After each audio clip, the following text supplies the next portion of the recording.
Sir 5వ తారీఖు పెళ్లి చేసుకోకూడదని అంటుంటారు. నిజమేనా? ఇందులో ఎంత వాస్తవం ఉంది? అద్భుతమైన ప్రశ్న అమ్మ. 5వ తారీఖు పెళ్లి చేసుకుంటే బయట ప్రపంచానికి మాత్రమే వాళ్ళు భార్యాభర్తలు. బా ఆది దంపతులండి. అసలు అలాంటి భార్యాభర్తలు అసలు ఈ ప్రపంచంలో దొరుకుతారో దొరకరోరండి. ఎంత గొప్ప జంటో అంటారండి. ఇంట్లో అన్నా చెల్లెల రిలేషన్షిప్ కంటిన్యూ అవుతుంటుందండి. 5 అంటే ఈ ఆస్ట్రాలజిస్టులు అందరికీ తెలుసు. 5 అంటే బుధుడు, నపుంసక గ్రహం. అందరికీ తెలుసు. ఈ ప్రపంచంలో అందరు న్యూమరాలజిస్టులకు తెలుసు, అందరు ఆస్ట్రాలజిస్టులకు తెలుసు. 5 అంటే బుధుడు. బుధుడు అంటే నపుంసక గ్రహం. 5వ తారీఖు ఏ పని చేసినా చాలా గొప్పగా జరుగుతుంది. ఇల్లు కట్టుకోవచ్చు, ఉద్యోగంలో చేరవచ్చు, స్కూల్లో చేర్చవచ్చు. ఇలాంటి వాటన్నిటికీ అద్భుతం 5. పెళ్ళికి పనికిరాడు. ఎందుకని? నపుంసక గ్రహం కాబట్టి.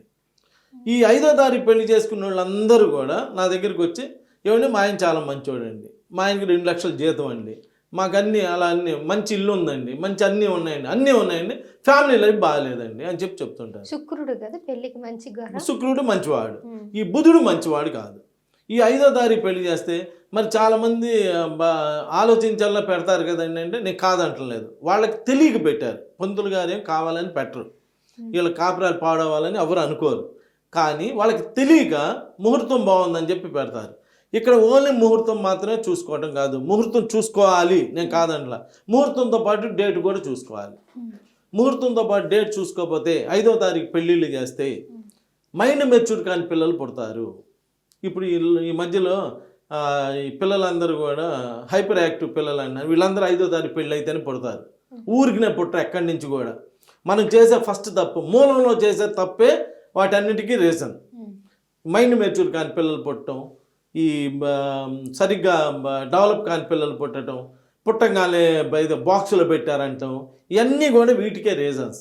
సో నేను మీకు చేతులెత్తి దండం పెట్టి నేను చెప్పేది ఏంటంటే, ఎంత 100 ఏళ్ళకు ఒకసారి వచ్చే గొప్ప ముహూర్తం అయినా కానీ 5వ తారీఖు, అయ్యా మాకు 100 ఏళ్ళకు ఒకసారి వచ్చే గొప్ప ముహూర్తాలు వద్దు, మామూలు ముహూర్తం మనుషులకు పెట్టే ముహూర్తం 5 కాకుండా వేరే డేట్ పెట్టండి అయ్యా అని చెప్పి అడగండి. ఇక్కడ ఏంటంటే మేము 5వ తారీఖు పెళ్ళయింది బాగానే ఉన్నామని, బాగాలేదని నేను అంటలా. డబ్బులు ఉన్నాయి, ఇళ్ళు ఉన్నాయి, వాకిళ్ళు ఉన్నాయి, అన్నీ ఉన్నాయి. కానీ ఇంట్లో రిలేషన్షిప్స్ అనేటువంటివి బాగుండవు.